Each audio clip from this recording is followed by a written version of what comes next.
Celebrating 4 years of talk like you've never heard it before. This is GABNET, the Great American Broadcast Network.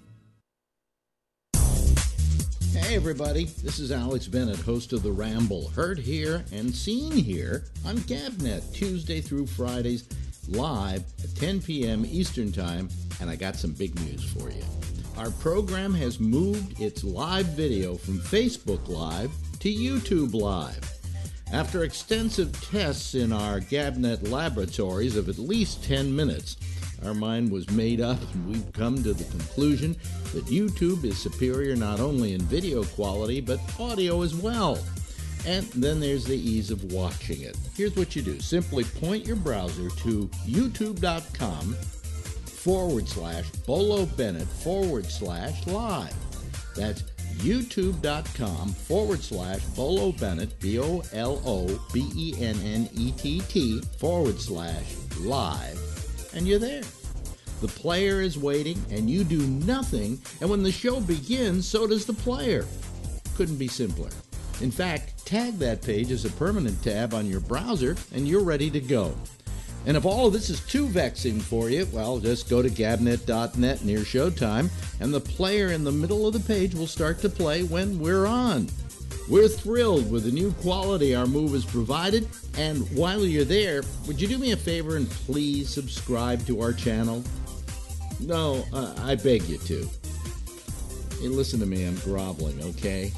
I know, it's pathetic. I'm sorry, I'm debasing myself, and I really shouldn't be.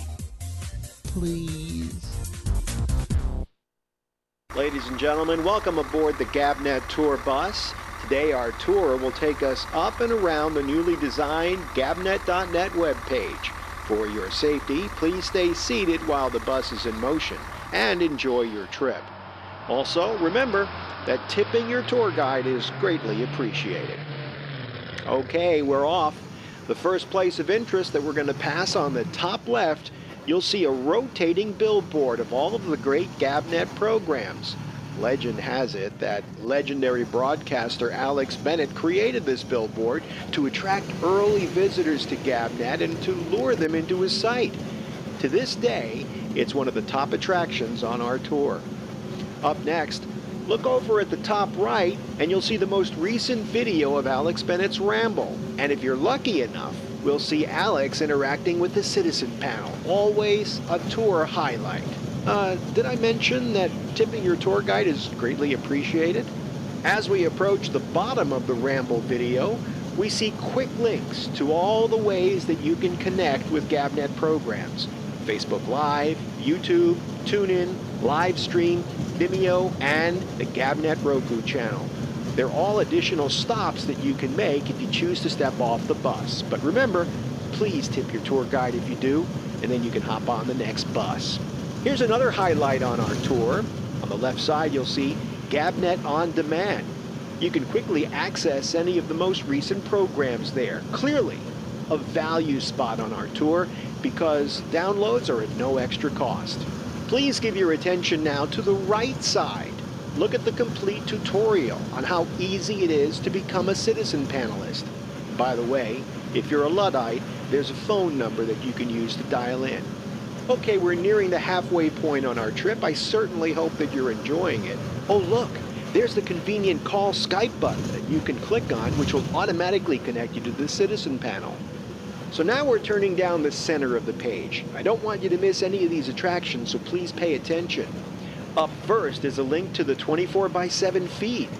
Now these are going to come fast and furious, so pay attention. Next is a quick note on how you can hear GABNET on Amazon Echo. Next, quickly coming behind that, and this is always exciting, a screen that shows Alex Bennett's Ramble when it is live, with a countdown to the next show.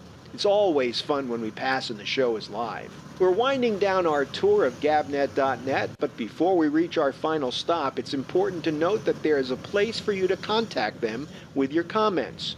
Let them know how you like gabnet.net and the GABNET programming. And with that, we wrap up our tour. Remember, as you step off the bus, to please be careful. And also remember that GABNET is talk like you've never heard or seen it before. Did I mention Please tip your tour guide. Celebrating 4 years of talk like you've never heard it before. This is GABNET, the Great American Broadcast Network.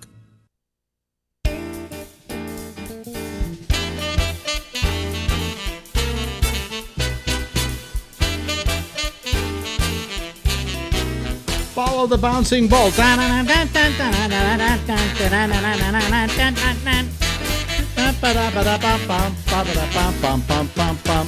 Hey everybody, how are you? It's Alex Bennett. It is the Ramble, and we're on until midnight Eastern Daylight Time. It's now daylight time already. My, how time flies when you're having fun, I guess, or something like that. A little bit later, we're going to have the citizens panel, and we're going to talk to all our good friends out there who like to bat the ball around, as it were, the GABNET ball. But first, I've got something a little special tonight. I got a note from on my Facebook Messenger from Patrick, and Patrick sent me a video. And it is a friend of his. It's somebody he's known for years. The guy's name is, wait a minute, I wrote it down here, so I have it, Clayton Douglas. If you want to find this, you can go to, Vimeo. That's movies backwards. You can go to Vimeo, or it's actually taking the words in movie and moving them around, and it's called Vimeo, and it's vimeo.com. And then to search, go pre-future LLC. Pre-future, then space LLC. And it will take you to a place, and you will find a video called Clayton. And this video was done by Clayton. His full name is Clayton Thomas. And it was sent to me by Patrick, and I was so taken back by it, I wanted to play it. I think it's very important. It's very important to the subject at hand about gun control, about guns, and about maybe, I don't know if we have any kids listening, but if we do, it's a cautionary tale as well. And it is, I think, an amazing piece of video. He made it himself. He has a video production company, and I guess through this pre-future LLC, and if you don't remember that, I'll remind you of it after this is over with.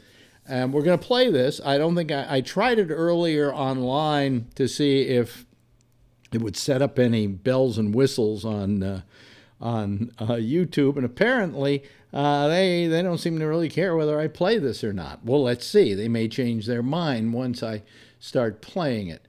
But I want you to watch this. It takes about 20 minutes, and I think it's worth every moment of your time. Ladies and gentlemen, here's Clayton. My name's Clayton Douglas. I'm 43. I live in San Francisco, California, originally from Milwaukee, Wisconsin. December 13th, 1987. I was 13 years old. I had been grounded for about a year, maybe a year and a half. I had a lot of problems growing up, just trouble in school. I think most of it really came from this period of my life. I was always kind of bored and restless in school, and I started getting in trouble pretty regularly around 6th grade. By the time I got to 7th grade, it was worse. My parents' marriage was a disaster. They were physically and verbally abusive to each other and to me. My dad's kind of old school, you screw up, you get the belt. My mom was similar, not so much with the belt, but she, I'd catch a beating anyway. I was alone. I didn't have anyone to talk to. The parents are your parents are your enemy when you're 13 for a lot of kids, I think. I don't know how much of it was me and how much of it was them, but I can definitely say that it wasn't a very healthy place to grow up for quite a few years. It kind of came to a head in 1987. It was just before Christmas. A girl actually had said something to me in the hallway, and we argued. I don't know what it was about. and she told me to fuck off. And there was a teacher outside of the classroom, and she just kind of instantly assumed it was going to be me because I was sort of the problem student anyway. So she takes me down to the principal. Before he even heard what had happened, he just gave me a suspension. Would have been my first, I think. And so I was kind of horrified, right? Because this meant that, the unending groundings and beatings and beratings and everything was just going to keep going on and on and on. It was never going to end. And I went home, and I was in a pretty dark place by this point. And, very alone, no one to really talk to about it. Everyone was in school anyway. And I started to sort of rehash feelings that I'd already had for years at this point. I'd always considered suicide as sort of an option for me. I used to find it comforting, actually. The idea that I could just end it, and I didn't have to deal with it. Like, it put some sort of control back into my hands. And so I made the decision to kill myself, at least at that moment. So I went downstairs to where my dad kept his guns, and he kept a lot of guns. And I came across one that I'd shot before, this Dan Wesson 357 Magnum. And then I decided, okay, showtime. So I went upstairs, and I got my dog to lay in the living room. I didn't want her to be around me, when I did this. And I went in my parents' room because I really wanted to leave a mess for them. I wanted them to fucking feel this. I wanted them to hurt. So the gun was loaded. I checked it one more time, even though I knew for some reason. I don't know, I liked playing with it. It was comforting. And I pulled the hammer back, and I put the gun to my head. And then my dog walks in the room, and then I started having these thoughts like, well, if I do this here, what does that mean? Like, is she going to be like, eating my brains or something? It sounds really gruesome, but it was what I was thinking. I didn't want my dog to be like, traumatized by this, the loud bang of a gun. I didn't know how it was going to affect her. So the gun was fully cocked, and it was to my head, and I started to lower it. And I realized I needed to do this somewhere else, and I probably should leave a note first. It was my last chance to communicate with anyone. So I didn't realize at the time that the weapon that I had selected had two forms of cocking. One is called full cock, and one is called half cock. I wasn't ready for it, and the thing went off like inches from my face and blew a big hole in the wall. It was weird because at first I kind of laughed. I was just shocked. A lot of feelings going through my head. You had been depressed for so long that I was so excited by everything that was happening now, because it was like I was sort of free. I was living in this world where all of a sudden all those rules had just been lifted because it didn't matter. I was going to be dead in a couple hours. So I scribbled out a note, basically put something in there like, for everyone who's ever messed with me or, thought I was less than them or blah, blah, blah, go fuck yourself, basically. It was my and I don't know if I imagined that like the whole world would get to read this, but that's what I felt, and that was my last thing, to say. So, and that it was better this way, because things weren't working, the last 8 years of my life had been total hell. I didn't really think it was going to get any better. There was no way it could get any better. I didn't have any friends. I would start out from the bottom of everything, constantly every day trying to eke my way, to try to make things better. But it just never happened, and I didn't see it happening. So I took the note. I found a Navy belt in my closet, and I wrapped it around my ribs because I didn't know where to find a holster, but I knew I had to keep this gun out of sight. And I shoved it into my armpit under the belt, and it held pretty firm. And I kissed my dog, and I ran out of the house. I think this all happened in like 2 minutes. The gun going off scared me. I didn't want my neighbors coming over. I didn't want anyone to talk me out of this. This was going to happen. So I went to the school, and I waited for class to get out. It was, probably a couple hours. I didn't have a watch or anything, but, I just had nothing else to do. I started to occur to me, I started getting angry. Look at the situation I'm in. I'm about to kill myself. It wasn't all my fault, and I knew that. I wasn't a stupid kid. I knew that it wasn't my fault, not all of it.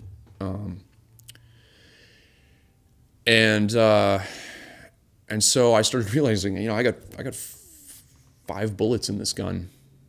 And then I went down a real dark path in my head, and I started to think about, like, what's going to happen if I run into a bully? There were so many of them. At a certain point in my life, I felt like everyone was a fucking bully. I got picked on by everybody. And, sometimes I deserved it, sometimes I didn't. But, either way, there were no friends. And I started to think to myself, well, I'd like to make them feel what I'm feeling right now. I'd like them to know what it feels like to be hopeless, and I started going further, and I started thinking, well, I could kill a couple of them, I could do that. What's it going to matter? I'm going to be dead anyway, I'm not going to get in trouble for it. And at that point in my life, I don't think I really even understood the gravity of what I was saying or thinking or any of that. It just was all being made up as I went along. I started definitely thinking about, is it going to be a teacher? There were a couple of really shitty teachers. I had a gym teacher who saw me come to school, and we had a pool in my school. Part of the gym curriculum was swimming, and we had to wear these like little swim trunks, just like everybody.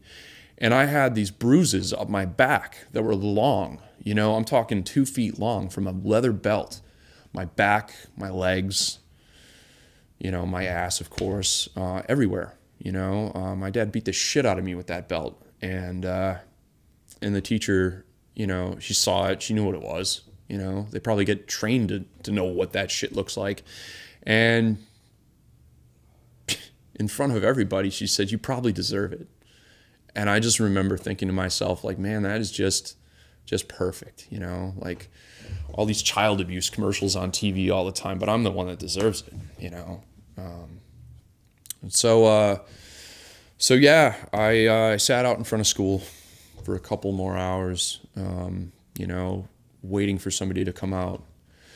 And in my mind, I was playing this game of, will it be a victim? Will it be a friend? Whatever. And then I did something stupid, or I saw this kid, and for some reason I showed him the gun. I don't remember why. I think I was bragging, honestly. I don't know what I was thinking. And he was a smart kid, luckily, because he freaked out. I was not a smart kid at this point. I was out of my mind. And he told his mom. So I start walking away from the house, and she comes out, and I can hear her screaming at me across screaming to me, actually, not at me. She was a nice lady. Across the baseball field, I had already started to move away from her, and I pulled the gun out because I was starting to run, and I didn't want it to fall out of the jacket. If she gets the gun, it's all over, and then God knows what's going to happen then, And if she gets too close, I'm going to have to kill her. That's another thing that I thought, and that was just awful. And I feel guilty even admitting to say that. She was a good woman. But I ran, and I ditched her. I was away from school at this point now, and then I heard the bell ring, and I realized that I couldn't go back because maybe she'd already called the police. Maybe she knew where I lived. So anyway, I went behind a house. There was a house just a few blocks from mine, and they had a small little grove of these Douglas firs in the backyard, I remember. And I figured this is a good place as any. And, I started crying pretty hard at this point because I was really just like, I was afraid to do it. I was not even sure if I had the courage.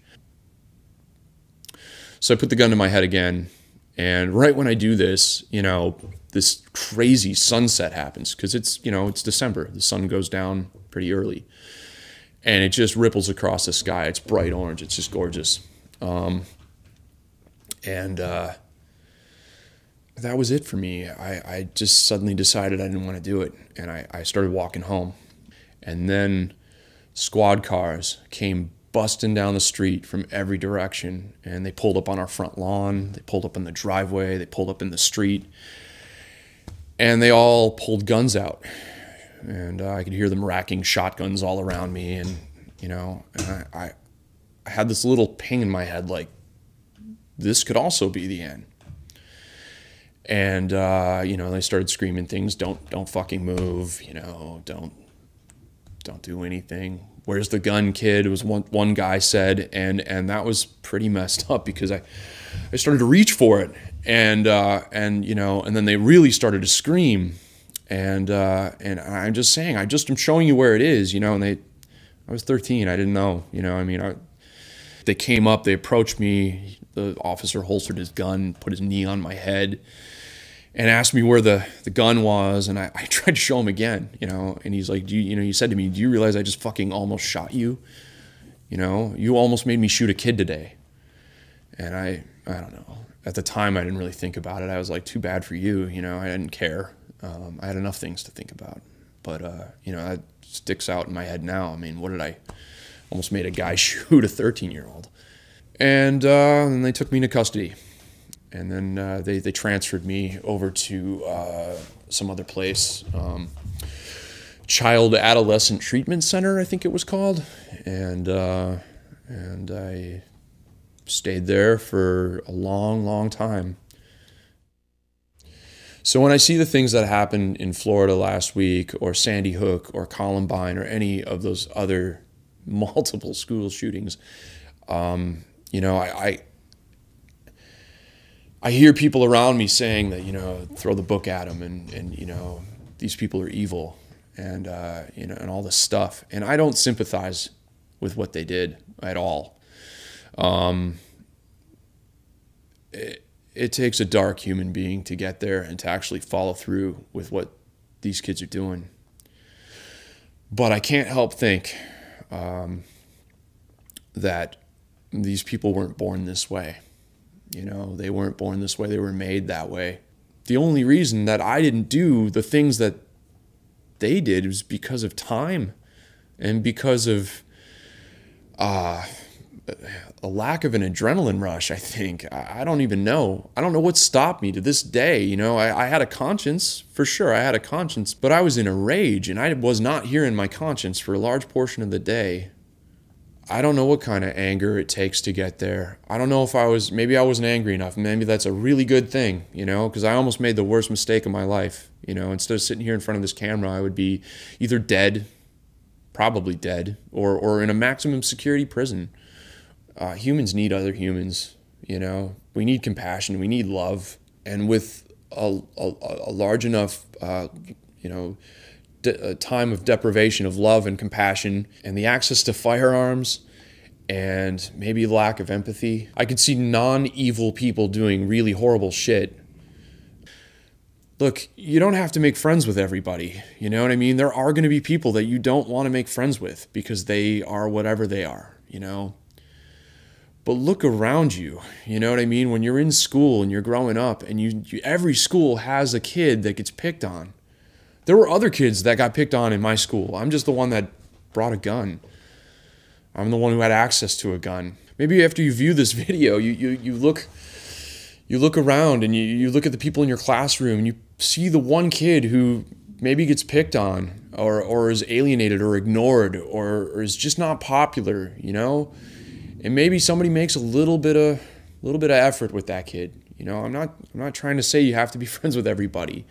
And I'm not saying you have to save the world or save people. But man, if you just maybe give somebody a little bit of love, a little bit of compassion, a little bit of friendship, you know, maybe we can save a couple people. You know what I mean? Maybe that kid won't go home and load his dad's gun and come after you or whoever. It's complicated growing up, You got a lot of feelings. You got a lot of things going on in your head. You don't know how to deal with them. I'm certainly no psychiatrist. I don't know how to explain this, but I do know how I felt. I do know that I felt alone, and I felt like there was nobody that could understand or hear me. And in reality, there was probably a lot of people around me that could understand. I just didn't know how to communicate with them. It does get better. You know, I've lived a really good life since then. You know, it wasn't good instantly. I had a lot of bad years after 13. You know, I eventually moved out of my parents' house completely. I ran away so many times I might as well have, and I ended up living with my uncle, and everything got better. Everything got better. I made a lot of friends. I suddenly became who I was supposed to be, or at least started moving towards that direction. You know, I wasn't stunted. I moved to California just 10 years later, 10 years after I attempted suicide, 10 years after I almost made the worst mistake of my life. I moved to California, put myself through school. I didn't have shit for money. I worked really hard, and I'm proud of it. And I can be here today to tell you that I'm proud of myself. You know, I met an incredible woman out here. I married her.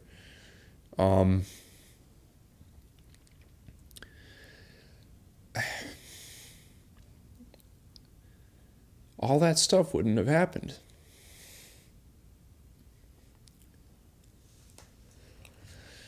And, you know, I've seen all these different countries. I do what I like to do now. I run an animation studio with my partner.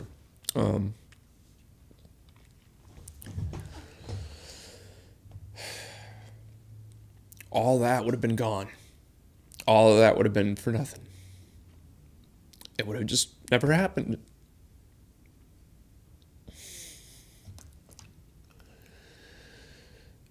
I was lucky. I made it through. Just need a second.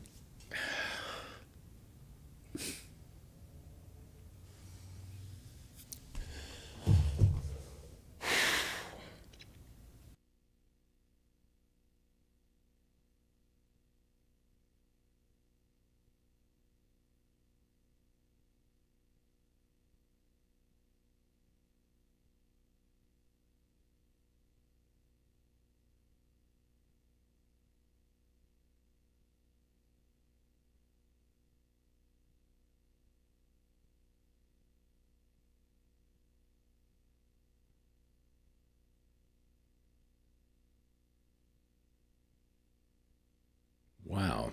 Okay. I thought you should all hear that. I thought it was, when I saw it this afternoon, I was just absolutely overwhelmed by it. And again, I want to tell you that if you want to see it and you want to pass it on to other people, you want to share it to other people, Pre-Future LLC is the place to search on Vimeo. Go to Vimeo, Vimeo, okay? And then type in Pre-Future space LLC, and you will be able to find it right there under Clayton, and then take that and send it out to people.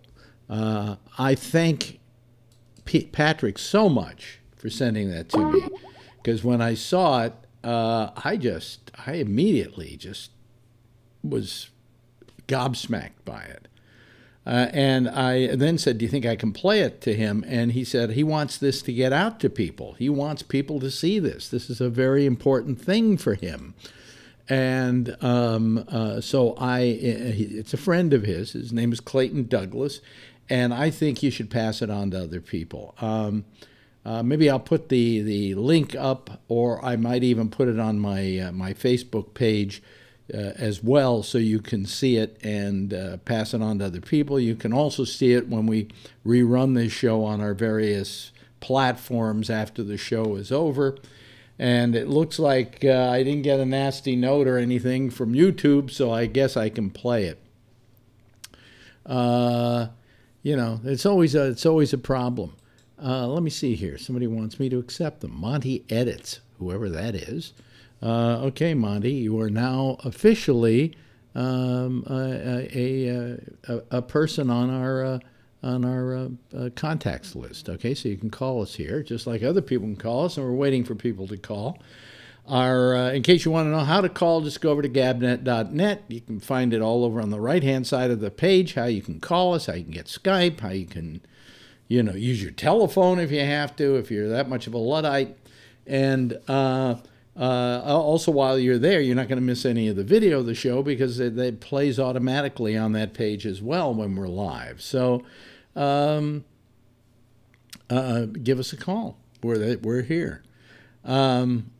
I got a couple of, Forbin, I don't agree with the stuff you're writing, a lot of it. You're a little too snarky about the whole piece, and I think it was an important piece. And I think you should... by the way, this person Monty edits, it looks like he has something to do with this pre-future, and I would love to hear from them and hear what kind of reaction they're getting to it. I just think it's a phenomenal piece of work on the part of Clayton. It is the kind of thing that I like to have on this show, which is reality, the real reality. People being able to say, hey, this is what happened to me in my life, and I want to share it with you so that it doesn't, Forbin says he lived it. Okay, Forbin. Monty Edit says, thanks, I am the director of the Clayton video. Yes, I own Pre-Future. Well, I got to tell you, Monty Edits, I doubt if that's your real name. It's a terrific piece of work, Monty. I just want to say that, okay? In fact, here comes Patrick. Yeah, Patrick, how are you? Hola. Yeah, hola. I'm getting notes and stuff from Monty Edits, who is, I don't know, he says he was the editor of that particular piece. Oh, yeah, probably. Well, I don't know if it was done in his own studio or one of his friends, but yeah, he does a lot of different things. His company is Hectic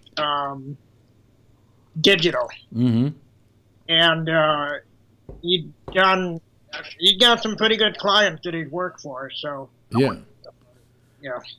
It's a beautiful piece of work. I mean, the story is compelling.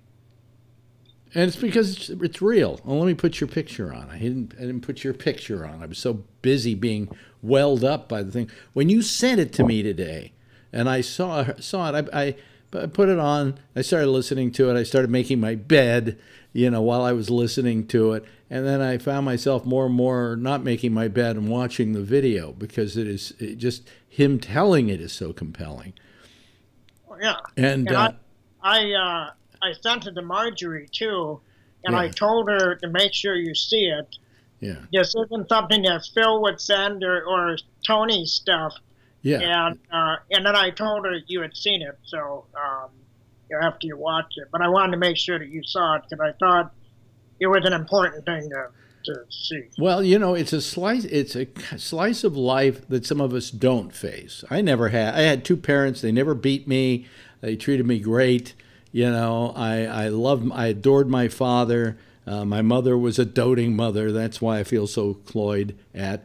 But nevertheless, I didn't live that kind of life. But that makes you understand why the kid takes a gun to school and starts shooting it up. It takes one moment of being the good kid to suddenly become the bad kid. Yeah. And I only knew snippets of things like that when he was young because I had my own shit to deal with. Right. With my biological sperm donor and that. So it really wasn't until this video that I knew the depth that he was in, so I thought it was important, and like I said, I talked to him and told him, that I sent it to you and got permission to, send it on because he'd want people to see it. Yeah. So. Hello, Rob. Did you watch the video? What video is that? The video I just ran. You didn't see it. No, I just came up here. It's with my wife. May I suggest that after the show, when I put up the rerun, you watch it. It's a 20-minute video of a guy telling the story about how he came in possession of a gun as a kid, almost tried to kill himself, and then went to school with it and thought about shooting up the school. You know, and how his life has turned out, which is certainly much better.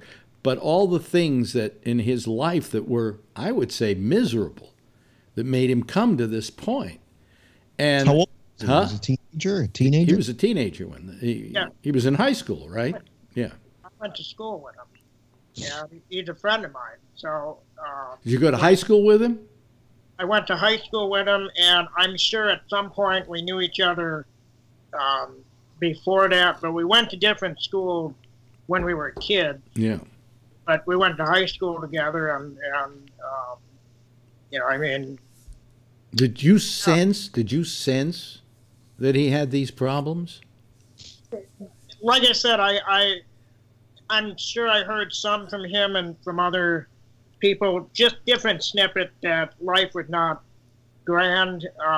But just like everybody else, you put on a happy face when you're, you know, in school and you're. Yeah. You go on with life, and we were in art classes together, and that. Yeah, were you aware of him having gotten arrested? Yeah. Yeah. But you didn't know what it was for, particularly. Well, there were different rumors that went around, and that was the thing. You never knew, but he never struck me as anybody to be afraid of. So we just kind of hung out at school, and you know, I mean. I don't know, bad life, but like I said, with school, you kind of put on a happy face and you fake it. Yeah. And we have a pretty fucked up world we live in. Lots of the decline of our family structure and all that causes these people to really, you don't know what it causes people to do. There's a lot of mental illness in this country, for sure. Yeah. Well, if you watch the video, Rob, one of the most compelling things is his gym teacher noticing that he had been beaten, and he got beaten regularly. And gym teacher said, well, you probably deserved it.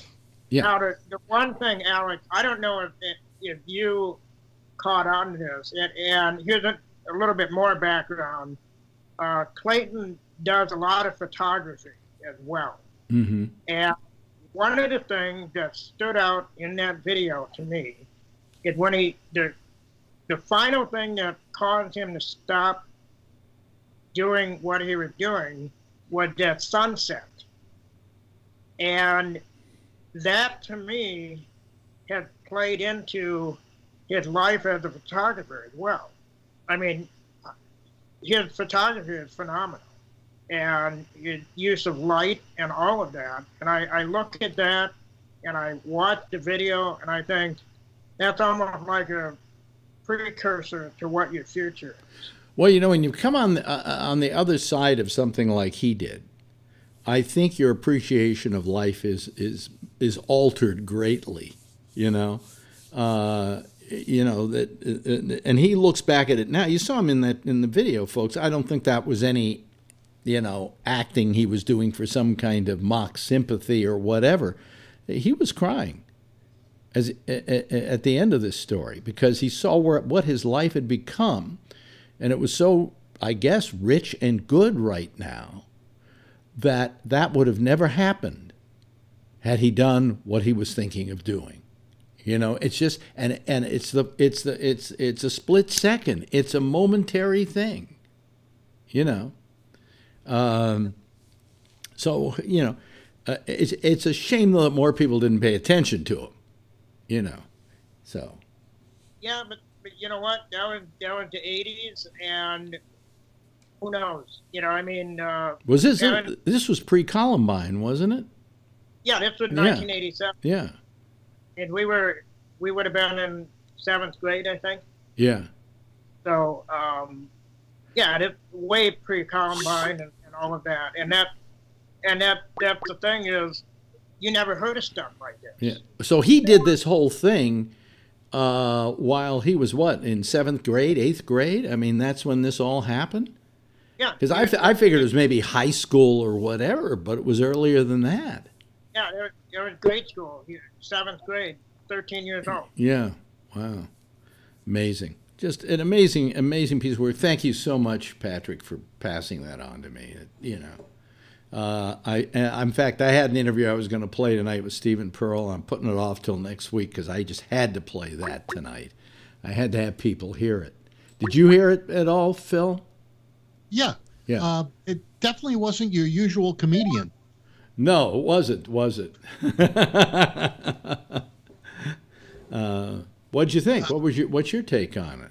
It was kind of depressing that somebody could be that sad and lonely and want to strike out. But I'm glad that he found his roots, or his whatever he had to find to make better decisions, and his life turned out in a much more positive fashion, being married and moving to California. I can only say I'm thankful for this guy. But didn't you take away from it, one of the things I took away from it, how in a split second all that could have not happened? Oh yeah, the decisions that we make, And when you're a kid, those decisions are more difficult to make. Yeah, because you don't realize the consequences. Well, I think you may realize the consequences, but this kid didn't seem like he cared about the consequences. If somebody shot and killed him, they'd have done the job for him. Well, the kid who shot the people up in the church in Texas, Roof, I believe his name is, Warren Roof or something, Roof. Mm-hmm. He maybe it was not Texas, it was South Carolina. His sister yesterday took weapons to school, which turned out to be a knife and mace and some marijuana, and now she's in trouble. It's just unfortunate how. Well, wait a minute. What is she in trouble for? The knife, the mace, or the marijuana? All of it. Taking those items to school. I guess schools have zero tolerance things. Kids who bring aspirins to school get suspended or expelled. Yeah.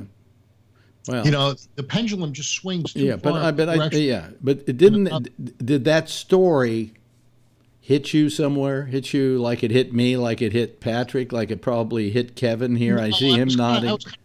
I was kind of numb to it.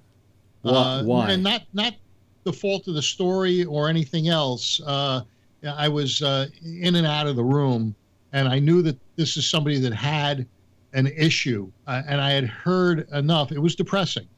And sometimes we need to be depressed, though, Phil.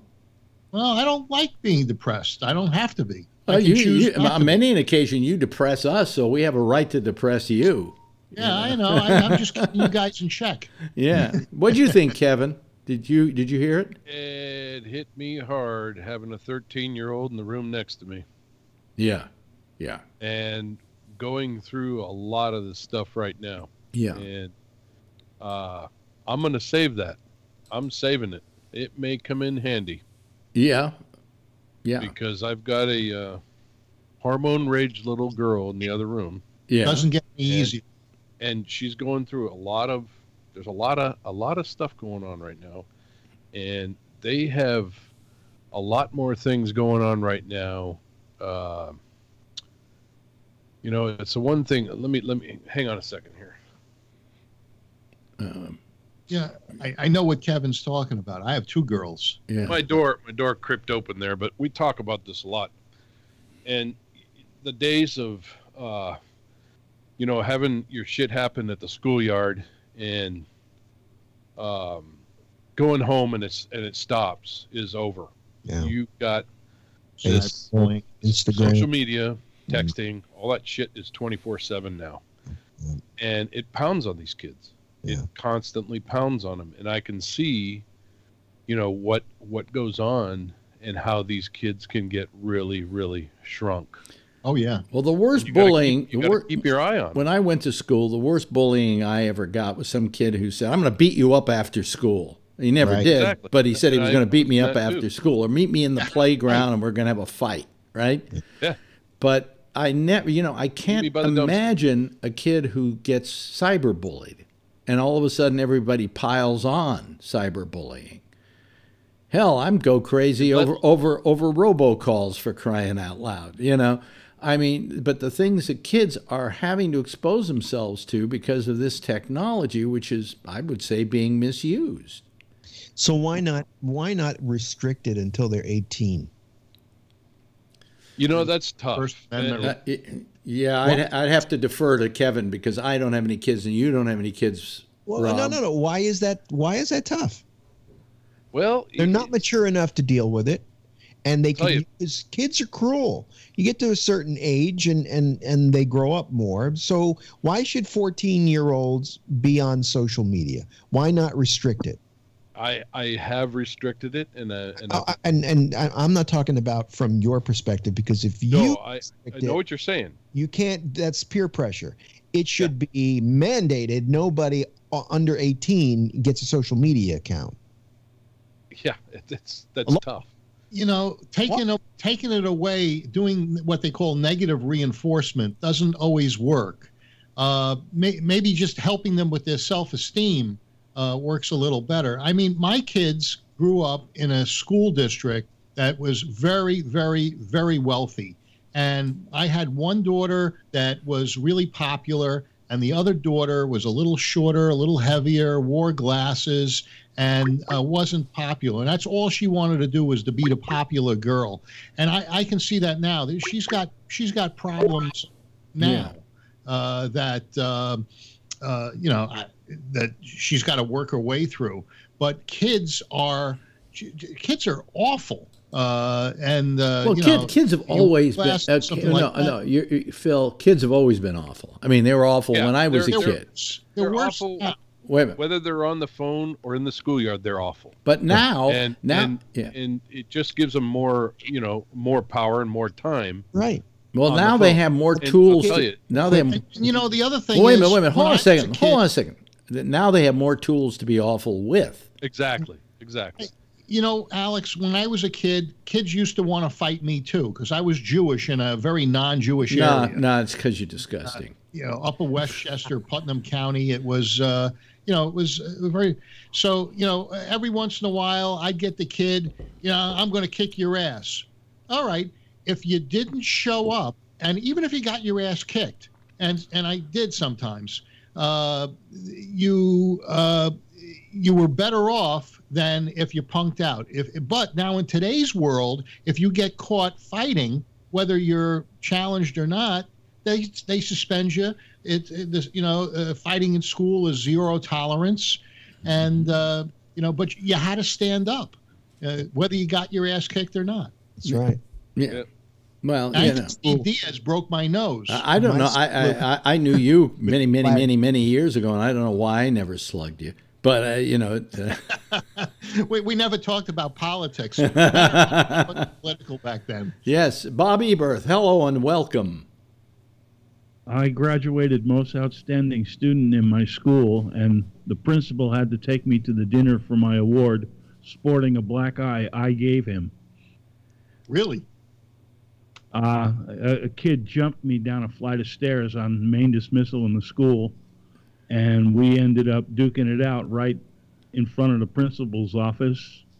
And John the cop got a chair broken over him. I went to punch the kid. The principal got in the way, and I decked him. Oh, God. But I went to what was considered one of the roughest schools in New York City growing up. It's high? Queens Vocational High School. It was one of the resource schools where they sent all the bad kids. Yeah, the word vocational says it all. Yeah, that was like in Brooklyn. They had Boys High. My father went to Boys High. Says the tough guys charged him a nickel to get across the street, so he got pieces of 6-inch rubber hose and his friends, and they charged the tough guys a dime to get back. We used to get on the Q60 bus to go home, and 2 blocks before us, Aviation High School used to get on the bus, and that was a school of 6,000 boys. Yeah. And our school was 800 students, co-ed. Yeah. And by the time we got finished under the L on Queens Boulevard, we had usually pushed off every one of the guys from Aviation High School off the bus. You know, I want to go back to something Rob said, and I think it's an important fact. By the way, did you hear the interview at all that I played, Bob, or were you too late to hear it? No, I heard the tail end of it, and I can relate with some of it. Yeah. What I want to say to Rob was, you brought up about, well, then why don't you just not let your kids use social media till they're 18? And I don't know that that's an impossible idea. I understand and I sympathize with Kevin that in today's world, you're going to have hell to pay if you don't let your kids have an iPhone. They'll get ostracized even more, Alex, if they didn't have it. No, but that's why I say you have to legislate it. No social media for children under 18 years of age, like no alcohol until you're 21. Legislate it. They get cell phones at 8 years old. You don't want to be in contact with my daughter. By the way, if you made that law, there'd be a billion less people on Facebook. Yeah, and that's the way it should be. Yeah.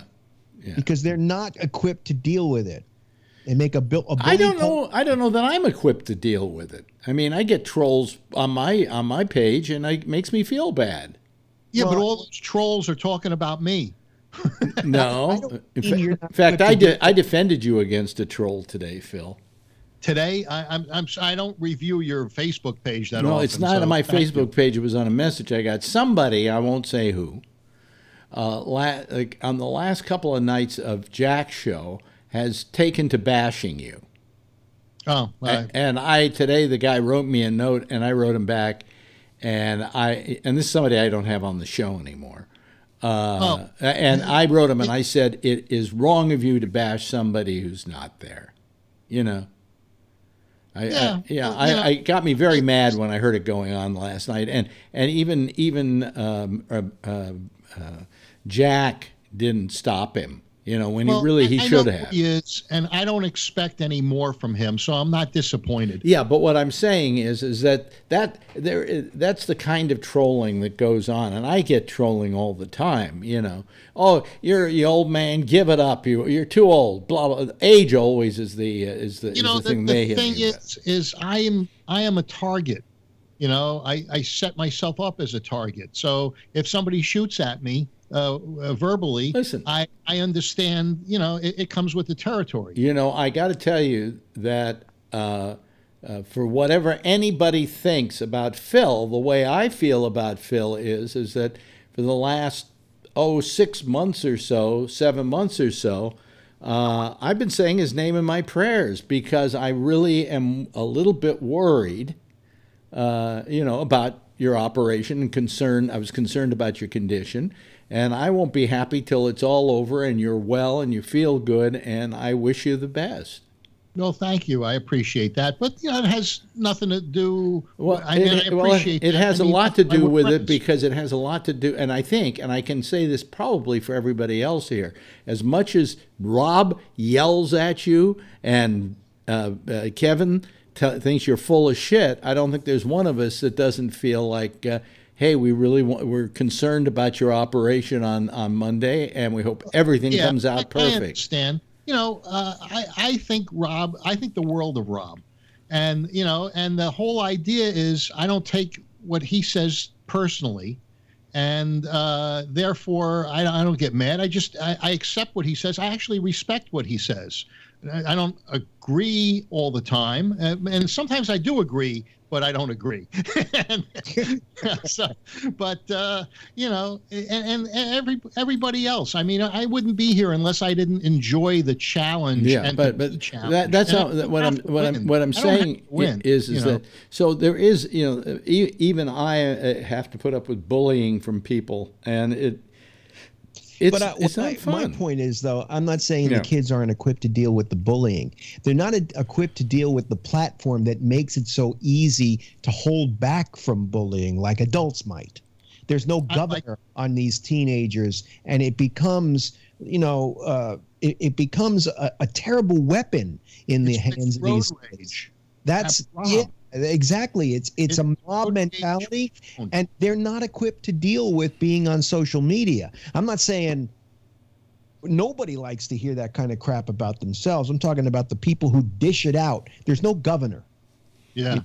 And I think that, because it's causing kids to kill themselves. It can cause kids to go into a school and start blowing people up and doing crazy things. And it's the interesting thing about interesting thing, and you'll hear it too when you hear this thing, Rob, is that we hear about kids committing suicide all the time. This could have wound up as a suicide, but then it didn't. But then he had the gun and he went to school, and it could have been a mass shooting, but it wasn't, and there were just small little things that made him not do it, Did he say that they were giving him drugs at all? No. To keep him? No, I think Patrick knew him. He wasn't on taking drugs, was he? Not illegal drugs. No, I know what you're talking about. You're trying to make your case again for psychotropic I'm just drugs. Asking, Yes, Patrick. In the mid '80s, yeah, nobody was being treated for anything back then. Yeah, I can't speak to whether or not that would have helped or not. It doesn't seem like it, because the major problem that he was dealing with were abusive parents and bullying at school. But I would say not having the ability to go home to a stable environment make the bullying at school that much worse. There's nowhere to go. There's nowhere to turn. So no, there were no drugs or anything of that nature.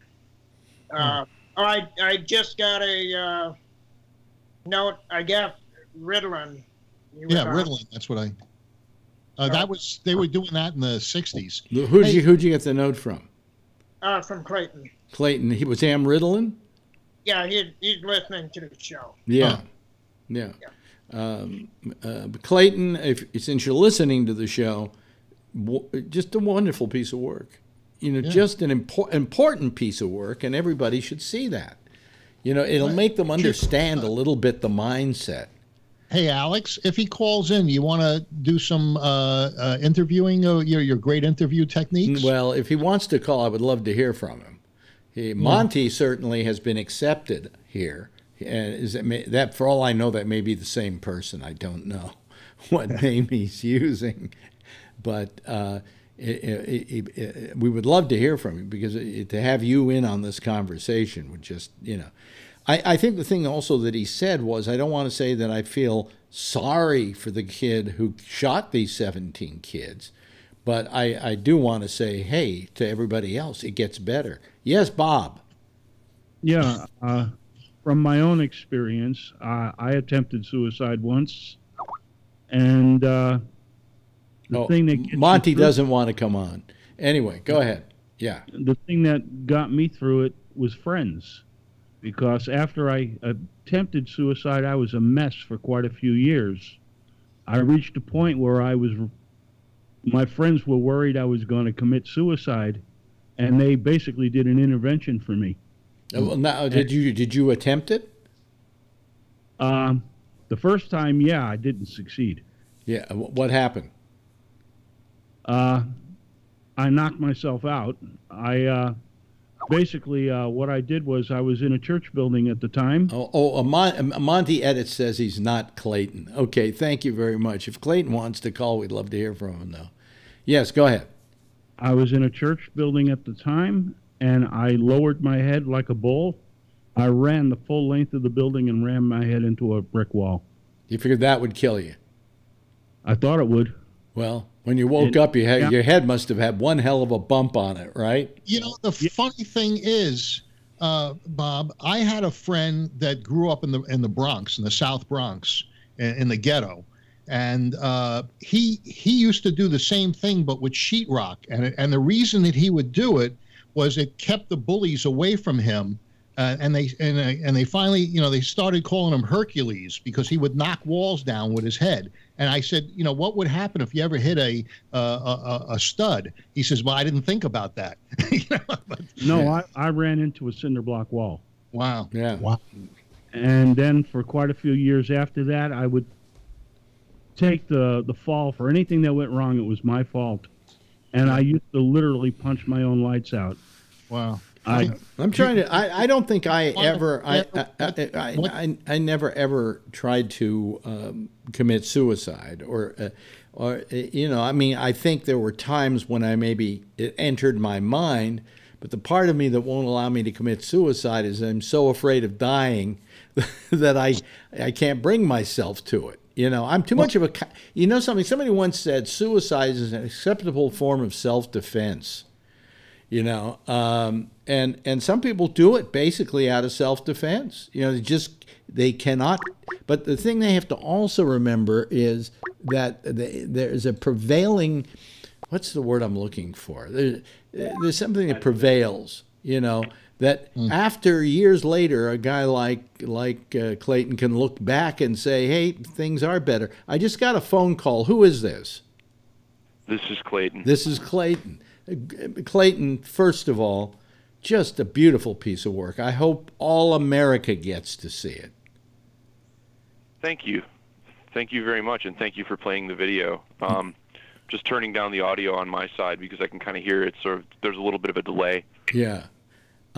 What brought you to do this? I guess what happened down at Parkland was what brought you to do this. But have you been wanting to do this for a long time? Yeah, well, so the guy that you guys were calling Monty Edits, his name's Ian Montgomery. He's an editor and a friend of mine and a cameraman, and we've worked together on a lot of like video projects and stuff like that.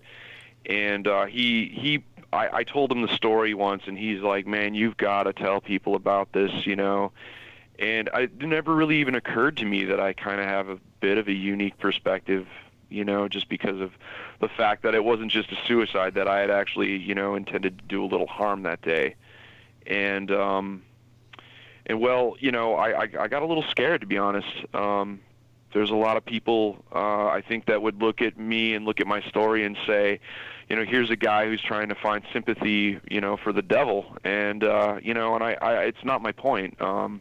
I didn't want people to think that about me, and I was, you know, just kind of scared. But over time, you know, 3 shootings later in a school, you know, he texted me one day. It was funny because I was thinking about it. I'm like, I really need to do this, and then you know, he texted me like 5 minutes or 10 minutes or something like that, or like within the same night that I kind of came to that decision myself.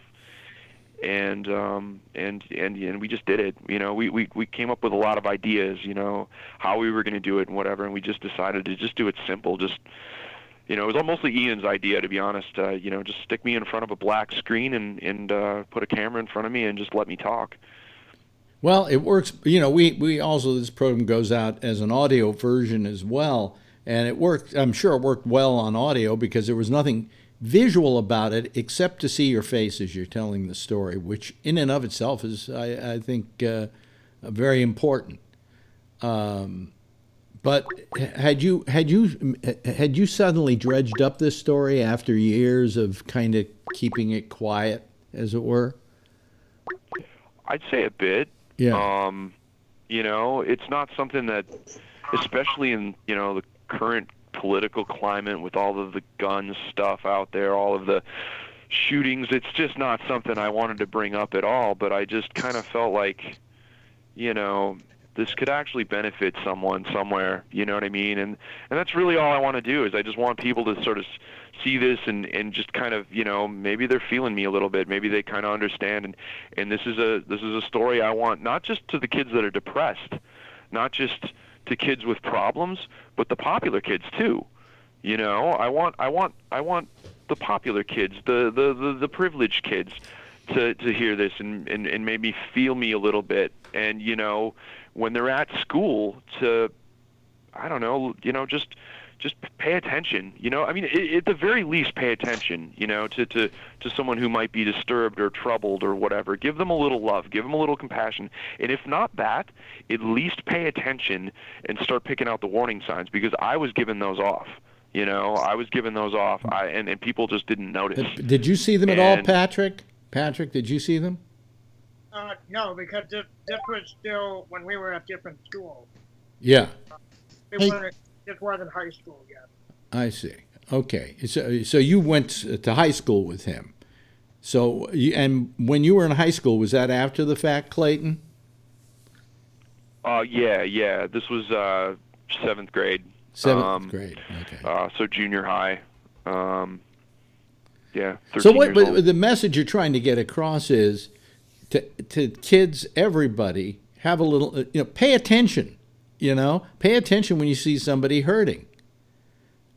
Absolutely, and or for that matter, try to notice, because sometimes people don't wear it on their sleeve. I was always trying to sort of, I had this persona that I tried to maintain of this. I sometimes I was just the class clown. Sometimes I tried to be a little bit, macho about it, or whatever. But at the end of the day, I was hiding a lot of stuff, and I had, I didn't have a very good relationship with my family. The one thing that I did, with my dad growing up is we did a lot of shooting guns. Yeah. And, I started to develop a fascination with guns at a young age. And that's pretty much behind me now, of course, because of a lot of reasons. But it was the only way that I could connect with my father, It was the one thing that we could sort of do or talk about that I felt like I had his attention and his respect. And, almost every one of these stories you hear that, that these guys were, they're into Call of Duty video games, or they're like really obsessed about firearms and stuff like that. That's a warning sign, you know what I mean? Yeah, but here's the thing, Clayton. Wait a minute, hold on a second, Clayton. Here's the thing. I love Call of Duty, and I wouldn't think of killing anybody. But then again, I don't know what it does to a younger kid, so. It's a totally valid point. It's a totally valid point. And I don't blame guns for this problem. I don't. Yeah. But I feel like kids that, have some issues and have access to firearms, bad combination. It almost always goes wrong. Right. Phil has a question for you, our friend Phil. Clayton, Melania Trump, the First Lady, has taken on cyberbullying as as her cause. Do you think that providing something like this tape to the First Lady would aid in getting your message out? Well, that's an interesting statement, right? Because I do think it would certainly aid in getting my message out. However, Melania Trump spearheading it, I don't know how I feel about that. Not a big fan of the current administration. I don't even know that she's taken up that cause anymore, quite frankly. It was yesterday that she's come back. Well, then we don't know if she's with that cause anymore, if it was yesterday. Yes. Yeah, but no, she had resurfaced. Basically, the news media was saying that she was laying low, and she had resurfaced to continue to push to work against cyberbullying, bullying in general. Well, let me. She should have her husband come to that school. Well, this is a non-political statement on my part, because I feel differently about her, and him. But on the other hand, she is trying to do some good right now, and the idea is to get that message out there to aid others, and that's why you made the message. Why not try? Well, to begin with, I think, and I don't want to get into that kind of discussion right now, but she talks the talk, but she doesn't walk the walk. If she suddenly said something about this a few weeks ago and then stopped talking about it, then I'm sorry. You're in the middle of the firestorm is when you got to try to put the fire. She has her own issues with the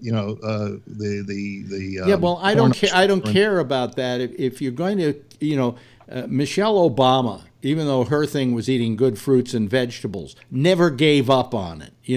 Every time you saw her, she was talking about the fruits and vegetables. But you're not hearing this from Melania Trump. I don't want to get into this argument right now. Okay, I didn't think that she gave up on it. I think that she was just having her own personal issues.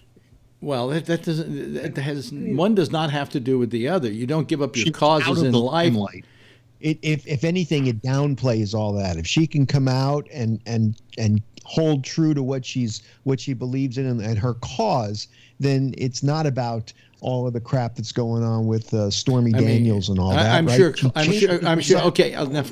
Clayton, I think Clayton would be happy if the First Lady said to all of America, "I just found this great video you've got to watch because it talks about this problem." I'm sure he would welcome that, right? Right, and Clayton. One other question. Wait a minute. I asked him a question, Phil. Please let me get an answer out of him. Yeah, you wouldn't mind her doing that, would you?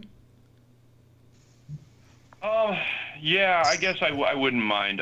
Yeah. It's an interesting question to ask a guy like me, because you're right?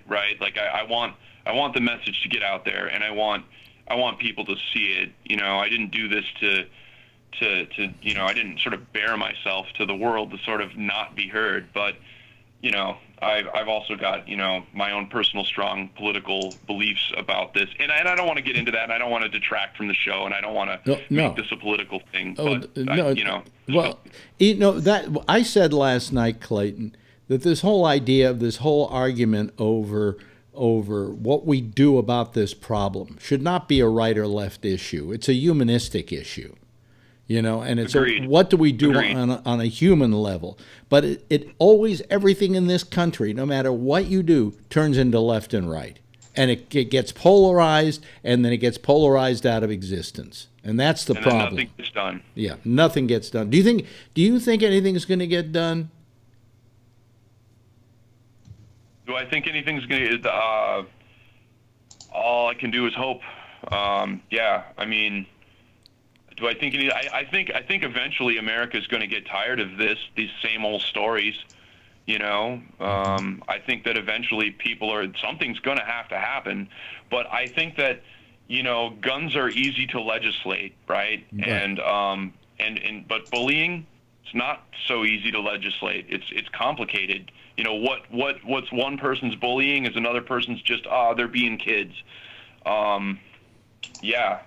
And honestly, I just want to say too, I'm certainly no expert on any of this. This is just something I feel I know a little about. So I apologize if I stammer a little bit on some of these questions. No, it's something you lived with, and I understand that you're really just trying to tell your story, and if it helps somebody, then you know, if it helps one person, you'll be happy, you know. Absolutely. But do you think? Here's the question. You know, we're talking about two kind of different things here at the same time. One is bullying, or people not caring. You know, I mean, this is a case of bullying, but it was bullying by your father, as an example, about kids who are alienated for one reason or another, whether it's their home life or whether it's their school life. And then the other issue is guns. Somehow they come into confluence when we have a situation, say, like Parkland. But my question is, what do you think is the most important thing to attack first? The bullying and the non-caring of kids who are being brutalized at home, or guns? I mean, if we had to do one first, what would you suggest we attend to? I asked the tough questions. Yeah. I feel like the gun thing is, you know, it's a long haul. You know, and I don't know if you want me to go into my personal beliefs about what should be done with guns. Maybe that's another show. I don't know. But, you know, frankly, like, you know, we could get some legislation in the works fairly quick if we weren't all squabbling about right-left stuff like you were mentioning. Yeah. You know, much deeper background checks all day long. Look, I should not be allowed to buy a gun. Did you know, and I never mentioned this to anybody, but I actually owned a gun 4 years after all of this happened. Wow. I was able to buy a pistol. My dad has it now. I didn't keep it. It seemed weird to have it. But I owned a gun after all this went down. And you had been arrested by the police for having a gun as a kid. Absolutely, but it's a juvenile record, and nobody can dig that stuff up. I mean, maybe you can. I don't know. I never tried to. But I owned a pistol after this, and I gave it to my dad because I just didn't want it. And so, you know, I should not be I'm not the kind of person that should have a gun. I've got, I had rage issues. I still have some anger issues. I'm not the kind of person that should own one. But somebody should have been able to figure that out. Of course, I bought it before the internet, but still. Right. I think if we're going to go after, it feels like some of the gun things are low-hanging fruit. I think there should be initiatives. There should be very, very strong attempts to sort of sort out the bullying thing, because teachers have to teach. They don't have a lot of time. They're underpaid. They don't have time to spend working out every little skirmish. But I feel like these things are visible. They're visible. You'll see a pattern in school. You'll see like one kid kind of picking on everybody, or you know what I mean. Like I think that these things can be. I don't think that there's a two or like a one thing that we can do now. I feel like it's kind of got to be all things or nothing. I know that doesn't answer the question. Okay, Kevin has his hand raised, and John Palou had his hand raised. I think they both have a question for you or a comment. So what I'm taking away from what you presented there is it's recognition of a problem, and what you presented was that no one recognized what you were going through and what you were thinking, and what you're trying to present to everyone is that if someone recognized what you were going through, maybe it wouldn't have gotten that far. Definitely. Does that make sense? Definitely. 100%, man. Thank you. So, and that's what I try to teach my daughter when she goes to school. As a matter of fact, the day that they were supposed to walk out, I told my daughter before she went to school, I said, "What are you going to do? You guys going to walk out? Or what are you going to do?" And she said, "Well, we're going to do a stand up." And I said, "Well, then go find a kid that doesn't look like he's having a good time and sit with them and find out, what's going on with them. Go find one of the special ed kids. Maybe they're lonely or something. Go sit with them. Maybe that's something good you can do. Or find a kid that, looks like they've been, bounced around a little bit or something. Do you know any of those kids? Go see if you can, recognize them." It's a very, very good thought. And I said, that's better than walking out. Would you show your daughter this tape I showed tonight of I'm going to save it. And I may not show it right away, but I'm going to save it, and there'll be a time for it. Yes, John probably will see it. Perulis. Yeah, Perulis. Hi, guys. This is like my new family. I really appreciate all the diverse discussion here. It's a little slice of America in a way. I know it's kind of middle left leaning. And Phil, I really appreciate your perspective too. One thing I do whenever I encounter a police officer, at a protest or anything, I always tell them how much I appreciate what they do in the community, putting their lives on the line, and every day they do this. And I think, that's the way I like to come across. Yeah, it's like the old days of putting a flower in the barrel of the gun. Well, I never did that. But, I came into this show through Michael Pritchard. He's my neighbor. He just lives not too far away. Yeah. And he had mentioned you, Alex, and that you were, doing a show like this. And I said, holy smokes, I didn't know Alex Bennett was still kicking around and doing stuff. Was still alive, yeah. Yeah, still alive. So I checked it out. And, the one thing that Michael Pritchard does all the time is he works with kids. He goes into schools and he hangs out with kids that are experiencing troubles and difficulties. And, I'm coming in a little late on this discussion, but I think I get the gist of it. And well, when you get a chance, go back and watch the replay of the show so you can see this film that Clayton made. It's just it's excellent. Yeah, okay, I will. I will check it out. And I just wanted to finish saying one thing, Phil. Is that I think the answer to the question is a lot of these problems start in childhood. It's how we rear our children. And, I mean, so much of it begins there. I think so much of we have so much toxic parenting in this country. And it has to be addressed there. Let me ask Clayton. Let me ask Clayton something. Clayton, are you a parent now? No, just a dog. What a cute. Good. A Boston Terrier. That's it. Have you ever thought about having kids?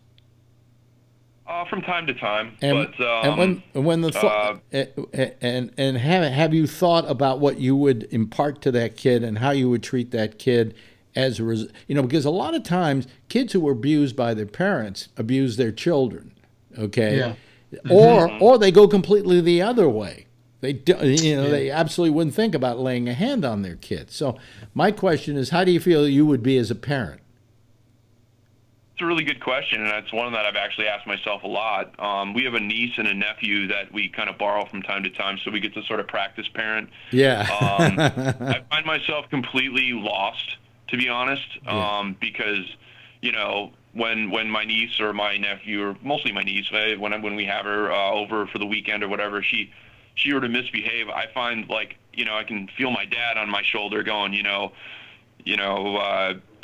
feel my anger kind of getting up, but I could never lay a finger on my niece, not for $1 million, not for anything, no reason at all. So, you know, I think, I guess honestly, I'm a little bit, I've been a little bit, I don't know what the word is, disarmed by how my parents sort of treated me. I don't think I have the tools to discipline a kid, because I only knew, like, you know, physical, a spanking basically, or a beating, and berating. My parents just weren't very good with their words, or, you know, and I don't think I have the tools to do it. I do my best whenever she's over. We hang out, we have a great time.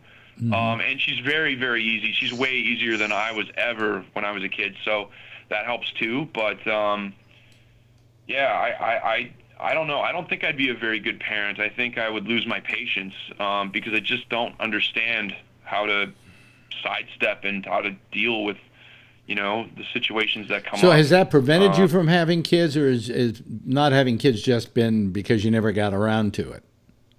No, I think it's prevented me from wanting to have kids. Yeah, no, I definitely feel like, because what you said earlier, you know, about abused parents breed abused kids. My mom was abused. My dad was abused. I got abused as a result of that. I just, you know, and honestly, just, you know, just to be frank, there's enough people in the world. There's plenty of people. There's enough people here, really.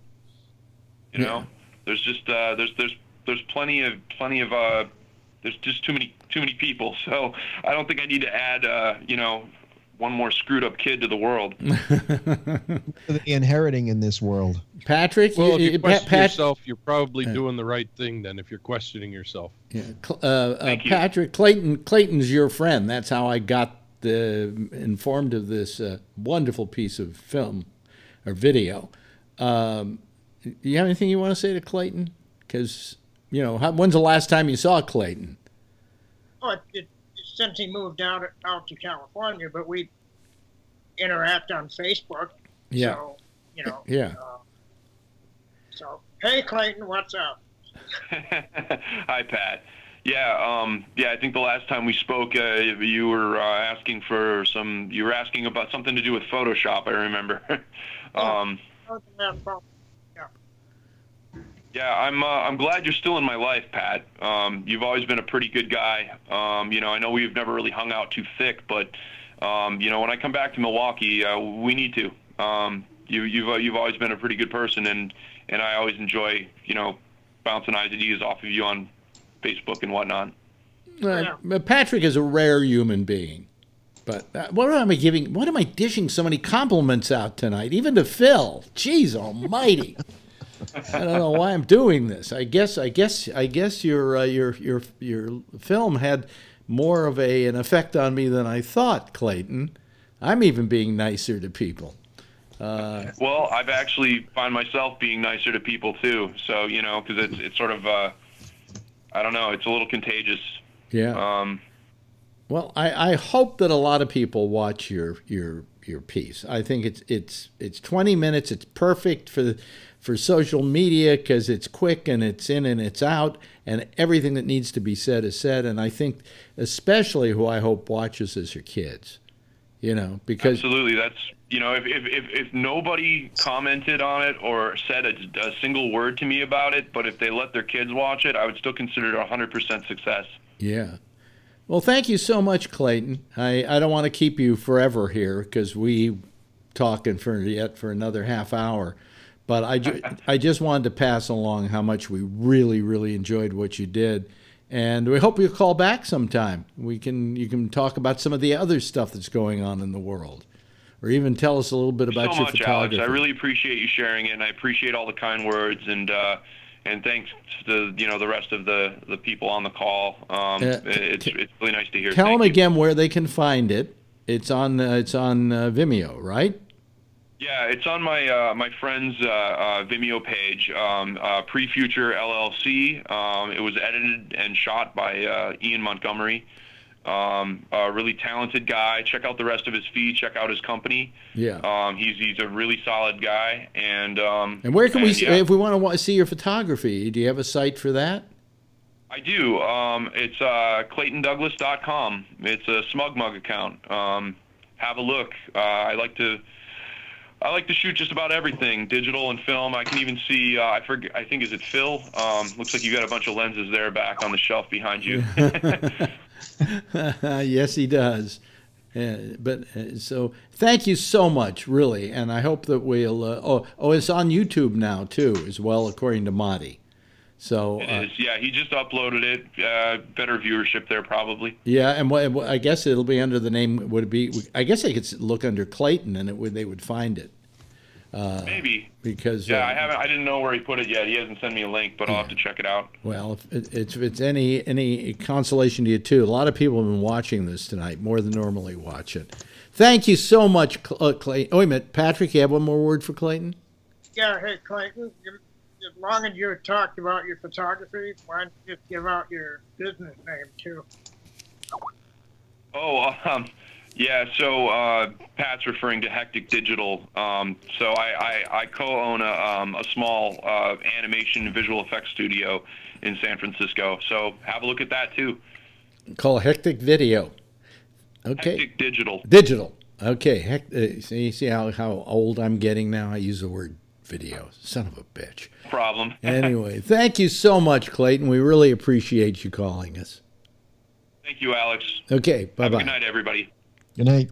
I wasn't hustling him off. I just felt that, he probably had other things to do with his life than talk to a miserable old Jew, so anyway. Thank you. By the way, thank you, Patrick, for bringing us this. I mean, this is, one of the best shows we've done in a long time, and because it's had a real focus. Oh, and I mean, when I saw it, it's somebody I knew, and I thought, well, shit, it's well done. Yeah. And, I wanted you to see it. And like I said, I sent it to Marjorie, too, because I didn't want you to think that it was some video that, some pro-gun video that Phil would send, or that Tony would send. So I told her, if he hasn't watched it, make sure he sees it when you get home. And then, well, one of the reasons I watched it was because you wrote, and I sent a copy of this to Marjorie, and I went, well, if he did that, it's got to be serious stuff. Well, that's why I told you, so that you were warned in advance. See it too. So yeah. So you better see it. Well, for anybody who's listening who doesn't know about the film we're talking about I don't know, a half hour after we get off the air here, 45 minutes, you will start seeing tonight's show popping up on, well, it'll pop up on YouTube about 10 minutes after we're over. But the Titan version will be on, about 45 minutes after we get off the air. And you can go there, and it's the first thing at the top of the show. And I really suggest that everybody watch this. It's just such a great, great film. That's all I can say about it. Phil, what do you feel? How are you feeling about this? Do you feel it's anti-gun? No, he wasn't anti-gun. I was curious, but I sort of figured it out as he was talking. That where did he get the gun? He probably got it from his father. He probably took it. Yeah, it was in the house. Yeah, and unsecured and so forth. I thought I heard him say he bought a pistol. No, that was later on. To his father. Yeah. After he went through all that. But the gun that he took to school, the gun he tried to kill himself with, belonged to his father. Right. Yeah. And you know, that's not uncommon in this country. I mean, a lot of the kids who get killed and toddlers who wind up shooting themselves and so on do it because there's an untethered gun around the house. I agree with you, Phil. It's up to the parents to make sure those guns are locked up. But you're talking about people who aren't morons, and we live in a country full of morons. Yeah. But there was also one of them who the guns were locked up, and the parent didn't know that the kid had a key. Right. That was that kid. That was the kid down at Parkland. He brought a rifle home when he moved in with them because they were going to take care of him. And they said, you got to keep it in a safe. And they gave him the safe to put it in, but he had the key to the safe. So, you know, I mean, what good was that? Well, they say that suicide is a shout out for attention. You know, that they don't necessarily want to commit suicide. It's two things. Sometimes it's a shout out for attention. That's usually when you miss or you don't take enough of the sleeping pills. But the other thing it is, and I've heard this more often than not, is that it is a desire to get even. People will, if they kill themselves, shoot themselves, and let's say they do it in their parents' bedroom. They're doing that to get even with their parents because their parents are going to have to come home and see that. So a lot of times, suicide is a way of getting even. I know that sounds ridiculous because the only one who's really, really, really, really suffering is the dead person. Although maybe he's not. You know, this issue came up with Robin Williams. You know, he supposedly committed suicide because of intense physical suffering. And, you know, there are a lot of people. I had a friend that did that. You know, he shot himself because he and his wife were going through incurable disease, and they just wanted to end it. So, you know, I think there's a lot of reasons. Well, there's also another, and I hate to play into Phil's theory on things, but there's rumor that he was on certain psychotropic drugs that didn't help either. Well, I don't know if they were psychotropic. I think they were for his disease, and they had side effects of suicidal side effects. Yeah. Yeah. Well, if you listen to the story of Clayton, all that stuff was true. That he was all those anecdotes that he gave was that he was trying to get back at different things. He wanted to shoot himself at home. He wanted to get back at his parents. Then he went to the school. He wanted to get back at the bullies. You know, all those things were right there. Right? Something about Clayton, though, and this is something he should give himself a great amount of credit for, is he never acted on any of these impulses, except for the trying to commit suicide because the gun went off, but it missed his head and went into the wall. You know. John had mentioned Michael Pritchard. He's now that I don't think he's doing social work anymore. He is spending. Yeah, no, he still is. Yeah. Oh, he spends most of his days fighting against bullying. Yeah, he does. That's right. That's what he's dedicated himself. Didn't he have a health issue recently? He had triple bypass surgery. Wow. Yeah. Wow. Yeah, there was and it was something. There was a GoFundMe for him, and I sent a little bit, but they raised $100,000 for him to help him with his expenses while he was down. He's got a lot of friends. By the way, I People just got an interesting note on our chat line here because we have a chat that goes next to the video. Yeah, right. Jeff Hurst writes, "Hi all. Anyone know what the beef between Alex and Revelstoke Jim was about? Jeff, if you know, let me know, okay? Because I have no idea what was going on there, and I still don't to this day. So, does that answer your question? What? Jim didn't like me either. Well, he hated you, but but that goes along with the territory. But no, I have no idea. I really have no idea, and I hold no miscontent or whatever. It's just I never was given a good answer. You know, life goes on, you know, and it's just terrible when sometimes you've had a friend for a long time and all of a sudden he's not your friend for a longer time, and that's kind of vexing and bothersome. But anyway, I don't want to really get into that. But this guy asked the question. In fact, that question is such an old question. How many years ago was it, Phil or Patrick, that we with that show, Revelstoke Jim show ended? What? About 2 years ago. Was it two? Was it just as small a few away as two? It's true because it right around the time. Damien. It was? Damien on for 2. Wait a minute. What? It also started right around the time of the Love Show coming on. Yes, Connections. God, it's been on that long? Yeah, I think so. Wow. God damn it. Well, you know, we have some long-lasting shows here. So anyway, I thought I'd just answer that question. I have no idea. You know, ask Jim. Maybe he has an answer. You know, but I don't know. Anyway, where was I? So, you know, I think that this show tonight was exactly the kind of important show that I like, that I think we do best when we do it. We can't do these every night. It's like when Parkland first happened and we did a whole show about Parkland, and it was a gut-wrenching, great 2 hours of internet broadcasting. I don't want to use the term radio anymore, because that's old-fashioned. I think it was Tommy Yamaguchi who phoned up, wrote and said, gee, I wish you'd do more shows like this. And I said, I hope we don't have to do more shows like this. You know, it's when we have to talk about these topics that it's sad that we have to. I mean, we do, and it's a good discussion, but isn't it sad that this has to be the topic du jour? Can't the topic du jour be, didn't that movie suck? You know, but no, it's got to be this stuff. And there's a lot of it going on. And somebody said to me, who said to me, we live in interesting times? And I said, no, we live in miserable times. Yes, Rob.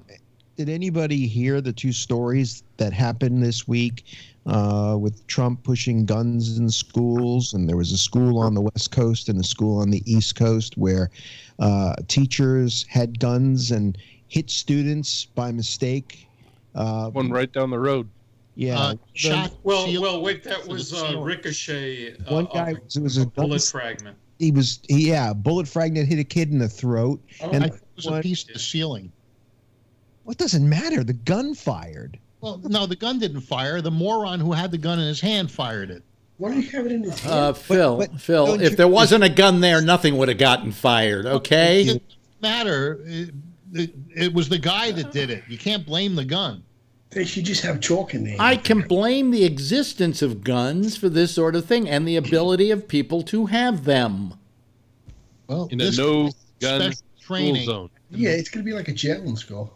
You know, what were you say? What did you say? You know what my sister said, Alex? She says she doesn't. She's a teacher. She says, how can his solution for Trump to bring more guns in? That's not a solution. She's terrified. Well, she won't have to carry one. And in New York City, if she teaches in New York City, they'll never have that. That'll never be the case in a city school. New York City. Not New York. Plus, if you have guns in the school, then there are guns for people to take away from people. Imagine if they overpower the teacher and take the gun. Well, that's that too. You know, what's to say that if little Miss, let's think of a funny name for a teacher, has a gun, you know, what was the one in Archie Comics? Grundy. Mrs. Grundy. Mrs. Grundy. Yeah, let's say Mrs. Grundy has a gun so that she can get that $100 more a month or something because she has a gun in school, and now she has the gun out, and some like kid who's 6 feet tall, towering over her, grabs the gun out of her hand and shoots her with it. I mean, what do we then, on top of letting them have guns, teach them karate as well? I mean, and once we teach them karate, maybe then the students will learn karate, and then we got to teach them how to use a howitzer.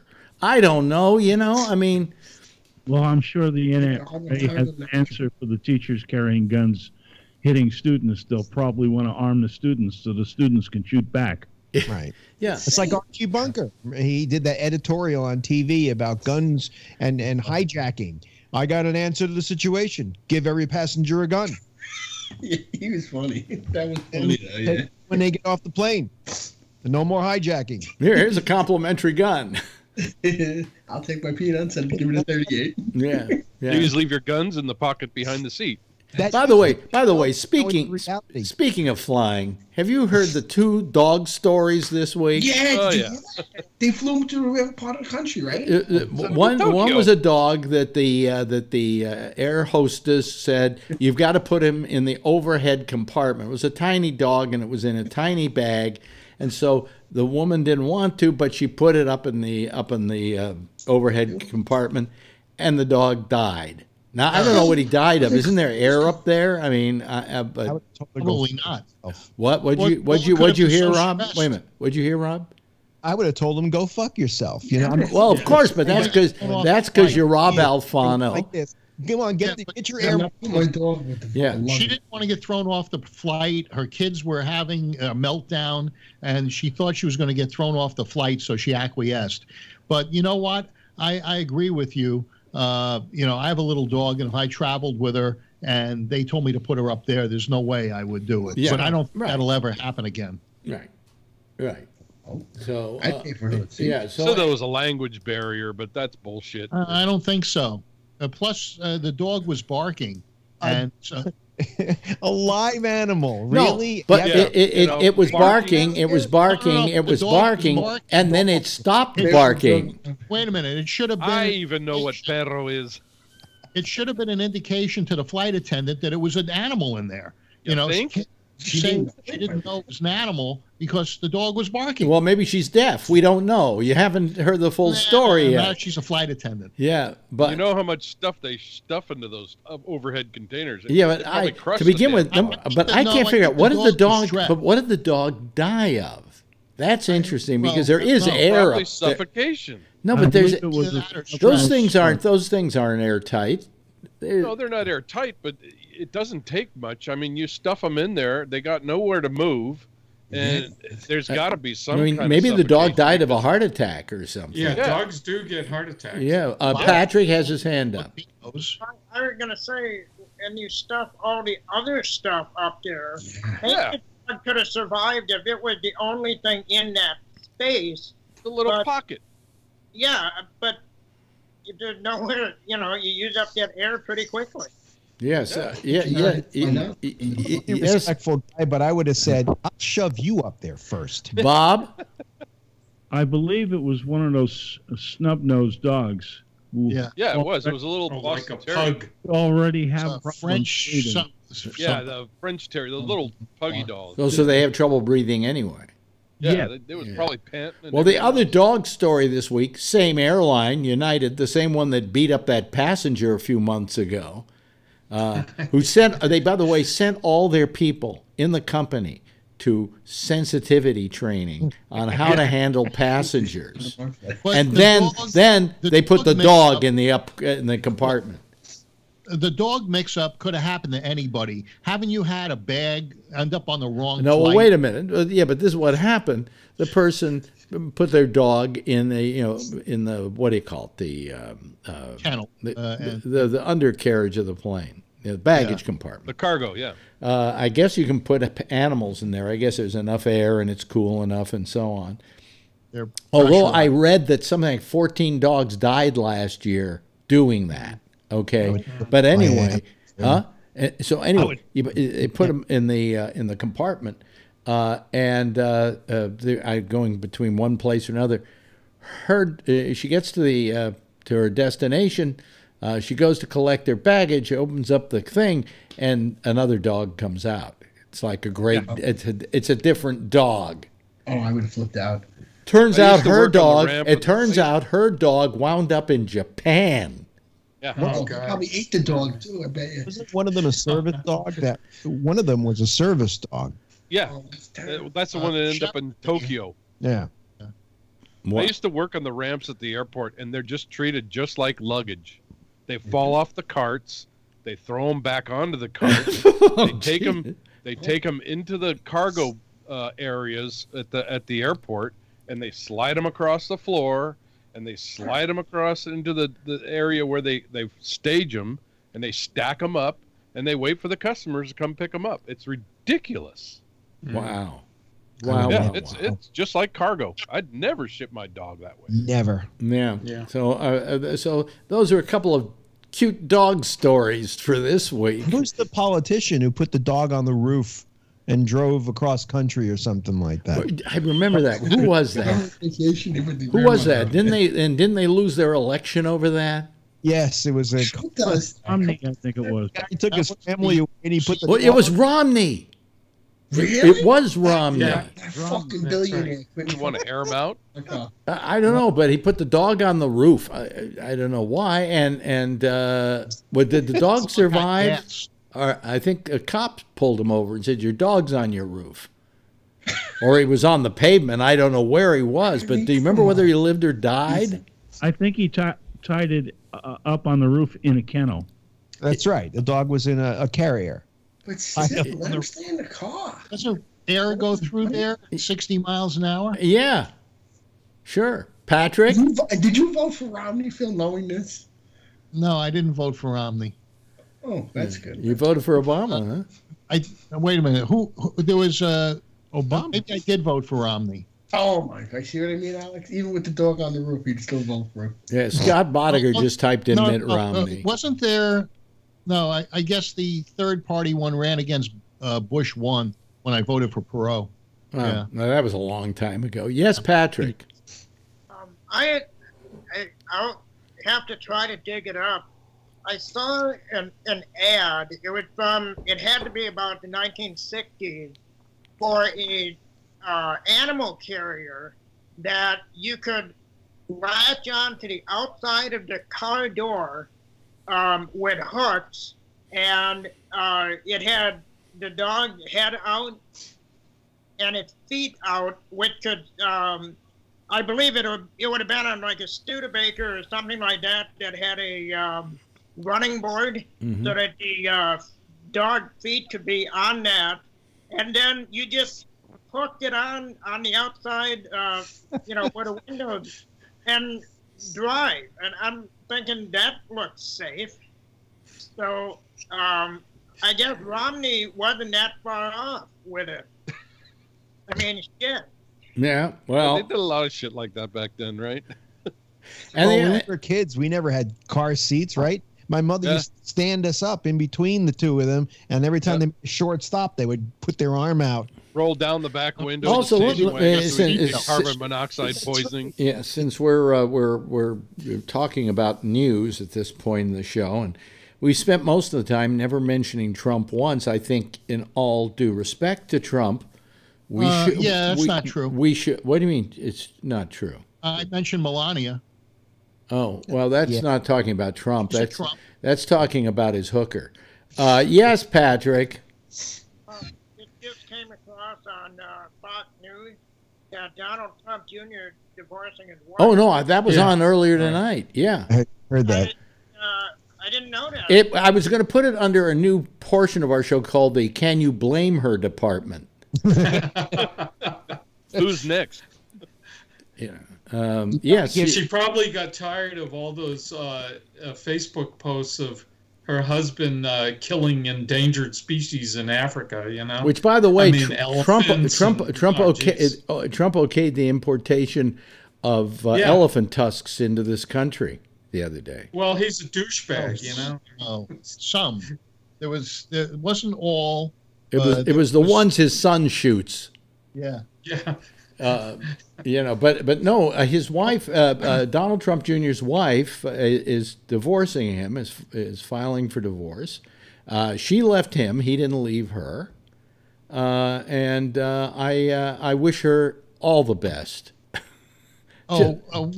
California is about to outlaw all fur products. Isn't that cool? Yeah. Yeah. Cool. Hey, it's very cool. Yesterday, I bought a pair of Etymotics ear things from B&H. Yeah. And a few hours later, I get an email from B&H that somebody in Indonesia hijacked my purchase and tried to send the purchase to Indonesia. And the B&H people said, this doesn't sound right. And so I called them this morning, and I had my email address, my main email address, got compromised and is on the dark web. And now someone has hacked in. And also, then I had some Amazon purchases. Somebody purchased 5 backpacks, which I caught, and they refunded the money. But you gotta be careful about this stuff. You know, you gotta have secure. Password. I had a problem once with getting rid of the email account. I had a problem with something once where somebody in China. At some game site used me and my PayPal account to pay for it. So I called PayPal. I told them about it. They immediately put a hold on the payment, looked into it, said, yeah, looks like you were hacked. Let's change your password. And we changed the password, and they made good on it. And that's why I'm not unhappy when I do business with PayPal. Well, this was a PayPal purchase. Mm-hmm. And the reason they got a hold of me after this guy tried to redirect it to Indonesia, they said you can't have free shipping to Indonesia, and PayPal, you can't put it on the shipping on PayPal. So they wanted more money. I said, wait a minute, these earbuds. I don't. Yeah. Well, I've already. I still use them for here, but this is what I use now for my iPhone is. These are $29, and they are better earphones. They sound better. They sound better than the Etymotic sound. But now you tell me. I got the ones without the mic. Oh, well, I got the ones with the mic because I use them with my iPhone. So yeah, no, I got the noise canceling ones, and they were pretty cheap. I mean, what I paid for those Bose, they keep falling apart. No, well, the thing is, these things fall apart too. They, somewhere there's a weakness, like in the where the plug is and so on. I've had them go out, but I bought these things for $29, and they're Bluetooth, and they are so much. They sound better than the Etymotics. What brand? You were trying to give them away the other day. It's called. No, I wasn't trying to give those away. It's called Q30s. It's called. Wait a minute. Hold on a second. There's a name for them. Huh? Aren't Q30s Bose? No. Sound Peats, it's called. Sound Peats. Oh. And they just are terrific, and they stick in your ear pretty nicely, and has good bass on it and stuff like that. So I'm very happy with those. But what's happening to you, Phil? My business manager said if you haven't been hacked, you just should feel out of the loop. Yeah. I mean, that's just the way things are now. He says, he has, he takes care of a lot of people's accounts. He says he's spending whole days just getting new credit cards, ditching the old ones, taking care of the problems the old ones had. Yes, yeah. Bob, yes. Yeah, I just want to thank you for giving me the information to get the classic Skype back. I can see everyone. Oh, really? Oh, so you went online and downloaded one of those and got rid of it.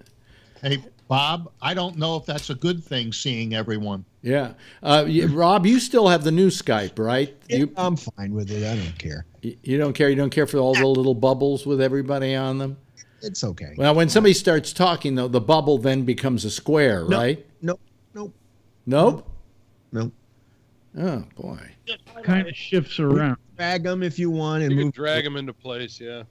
I don't care. I don't care if I were doing you just got to choose your square. Like yours, I think it would not make this show look as good as it does. I will tell you this. It gives you the quad split, right? Yeah. At least the quad split, the pictures look great.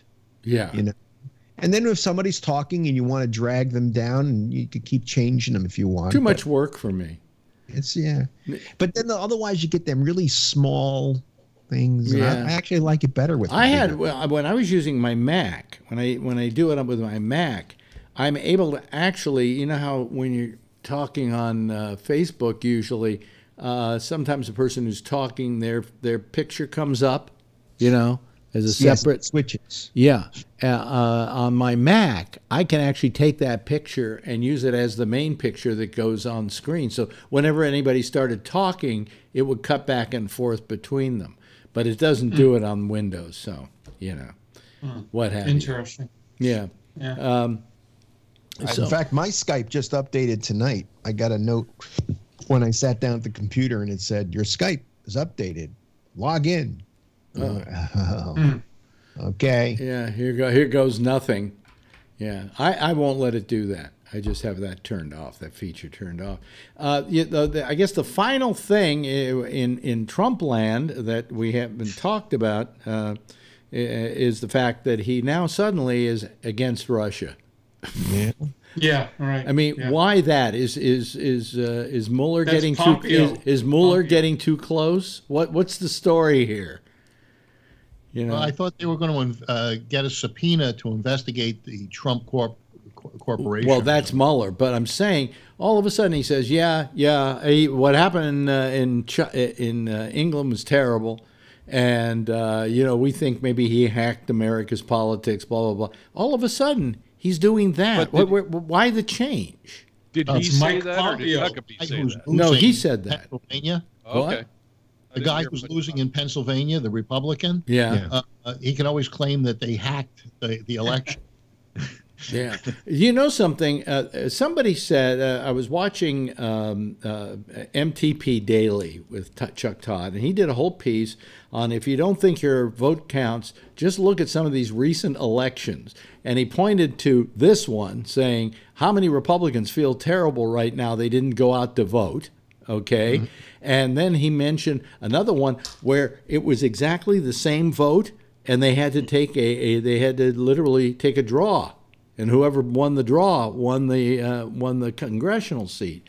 He used to duel. Well, the point he was making was that there have been a lot of cases lately where it's been very close, and your vote does count. And I agree with that when it comes to congressional districts and things like that. I still don't agree where the presidential race is concerned, because that all gets boiled down to electoral vote, and I don't feel my vote counts. In other words, I'm not adding one more vote to the national vote. So you better not live in a republic. The Electoral College has nothing to do with it being a republic. No, it's not a function of the republic. It's not no. Because this is not a. Well, then fuck it. I don't want a republic. I want a democracy. Okay. A representative. Well, let's not get into that. We'll have to. You won't be here tomorrow night, Phil. No. Yeah, and then you won't be here. I hope you're here Tuesday night, but I don't. I doubt it. Monday, they're keeping me overnight. They're keeping you overnight. Yeah. Okay. Listen, may I just say, and I think I say this for everybody on the panel, we wish you our very best. I'll text you as soon as I'm able to let you know I'm alive. Well, I will be texting you or writing you before you ever get to write me to see how you're doing, because what time's the operation? I got to be there at 10 minutes to 6. Oh, okay. So that means I'll be doing it at 15 minutes past 6, and then. Yeah, I'll be out 5 minutes later. And later. then they use the sucko-matic to get it out of you. And, hey, listen, really, my best thoughts go with you. Yes. Okay. We'll be thinking about you. And and you hear that from Rob, your nemesis on the show, and no, I love Rob. Yeah. Well, I have a lot of respect. I love all you guys. You guys are terrific. You're like my family. That and the woman who's asleep in the other room. And thank you, Bob Ebert. Thank you, Mr. Perulis. John Perulis, and thank you, Patrick. You made me have a great show tonight, and it's all because of you. Okay, Kevin, thank you so very much, and Tony Magno, nice of you to join me. I think every one of you should probably give everybody a big wave goodbye. There they go, ladies and gentlemen. That's the Citizen Panel. That's what they're all about, and that's what we do. Our show. Boy, it's been a good one tonight.